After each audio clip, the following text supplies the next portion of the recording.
ये बात करीब 2 साल पहले की है, जब मैं और मेरा दोस्त श्याम एक साथ लखनऊ में तैयारी करने के लिए आए। मैं एसएससी की तैयारी कर रहा था और मेरा दोस्त श्याम एनडीए की तैयारी कर रहा था। हम दोनों ही पढ़ने में अच्छे थे और मन लगाकर पढ़ाई भी किया करते थे। अब करीब 1 साल बीत गए थे, दोनों ही अपने घर नहीं गए थे। अब पेपर का समय आ गया था। मैंने सोचा कि इस बार नौकरी लेकर ही घर जाऊंगा, लेकिन पेपर के 1 महीने पहले मेरा सोहन नाम का एक नया दोस्त बन गया। वो बहुत ही बिगड़ा हुआ लड़का था। मेरे दोस्त श्याम ने मुझसे कहा कि वो बहुत बिगड़ा हुआ लड़का है, उससे दोस्ती छोड़ दो, क्योंकि तुम एक मिडिल क्लास घर से आते हो और अगर तुम्हारा इस बार एग्ज़ाम नहीं निकला तो तुम्हारे घर वाले तुम्हें वापस बुला लेंगे। लेकिन मैंने उससे कहा कि वो बिगड़ा हुआ है तो क्या हुआ, मुझे अपना देखना है, कोई मुझे बिगाड़ नहीं सकता।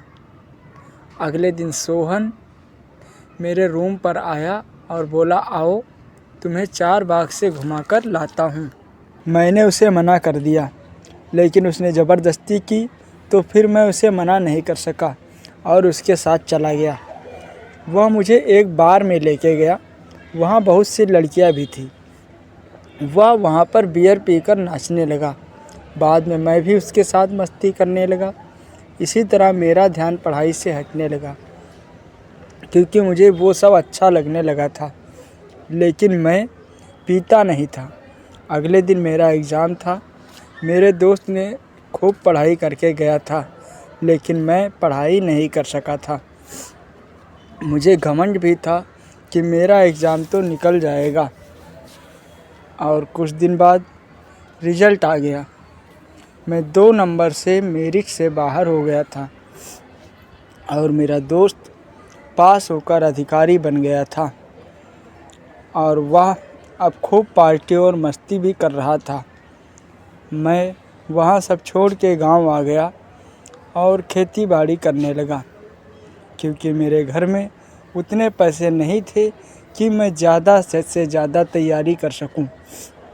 कुछ समय बाद मेरा दोस्त आया और मुझसे बोला कि इंसान अगर मिडिल क्लास घर से हो तो उसे पढ़ाई करने का जो मौका मिलता है उसे कभी नहीं छोड़ना चाहिए। जो तू आज यहाँ पर है, अगर लास्ट समय पढ़ाई कम नहीं करता तो पास हो जाता और आज अधिकारी होता। इससे यही सीख मिलती है कि तुम्हारे बिगड़े हुए दोस्त तुम्हें बिगाड़ भले ही ना पाएं, लेकिन तुम्हारा समय ज़रूर ख़राब कर देते हैं। इसीलिए अच्छे दोस्त बनाएं और समय का उपयोग करें। ये कहानी अगर आप लोगों को अच्छी लगी हो तो चैनल को सब्सक्राइब करके बेल आइकन को ज़रूर दबाएं। अगर ऐसी कहानी पसंद हो या फिर किसी सच्ची घटना पर आधारित कहानी बनवानी हो तो अपना नाम लिख के दें। संभव होगा तो हम तुम्हारे विषय पर एक कहानी बनाएंगे। बोलो जय श्री राम, वंदे मातरम।